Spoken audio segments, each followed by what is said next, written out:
Hello, everybody. My name's Reese. I am a part of Group C, and our full group is Isabella B, Isabella L, Juliana, Gerardo, Chase, and Christopher.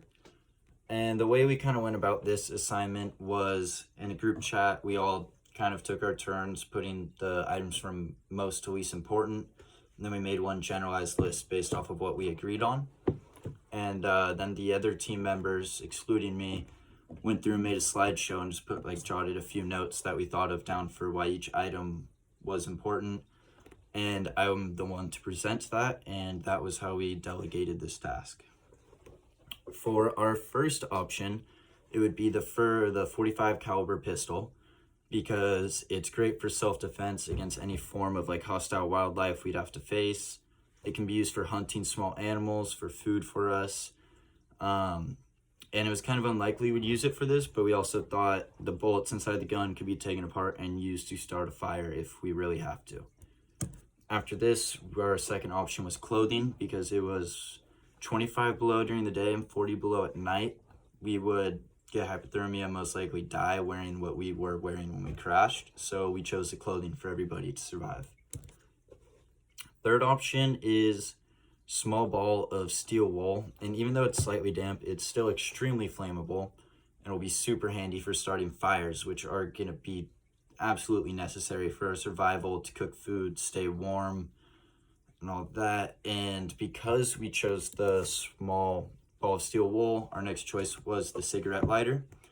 And even though the lighter is empty, the sparks would still be able to light it, and it would still be helpful for starting fires. And without the lighter, the wool is pretty pointless to us. Our fifth option was the small axe. That was because it's super great for cutting down branches, starting fire, or getting wood for starting fires. You can use it to help make a shelter, and it's another form of self-defense if needed, which it most likely will be. Our sixth option was the can of Crisco shortening. That's because, like I said, fire is going to be one of the most essential things for us to get out of the woods and survive.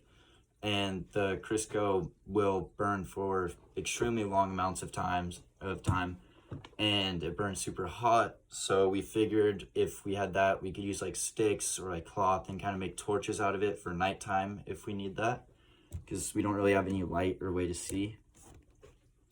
And then our seventh option, it was the 1 quart of 100 proof whiskey, because if any of our members are out and they get hurt, cut, anything, we could use the whiskey to help cleanse and heal their wounds faster so they don't get infected and it becomes a really big problem for them. After that is the 20 by 20 piece of heavy duty canvas, because that's just super great for creating a shelter and protecting us from the snowfall at night and giving us a warm area to sleep. And then after that was the newspaper. There's 1 per person, so that's a good amount of paper, which will be very helpful for starting fires. But at the same time, we don't really have any entertainment out there, so say it's nighttime, you can't fall asleep, you'll have a newspaper to read by the fire for a bit. Our 10th option is a sectional air map.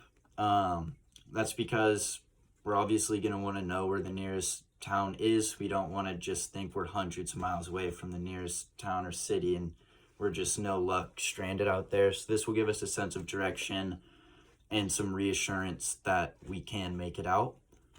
And then since we chose the map, next up was the compass. They kind of go together. The compass will help us navigate the map a lot easier, make sure we don't make any wrong turns, and just give us a lot better of a sense of direction.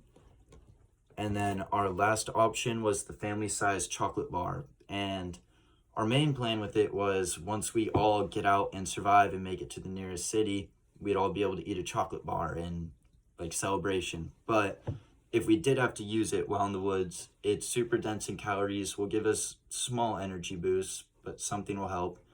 And if we know we're going to be in one area for a long time, we could use small pieces of it as bait for hunting. We can put it out there and use it as a trap.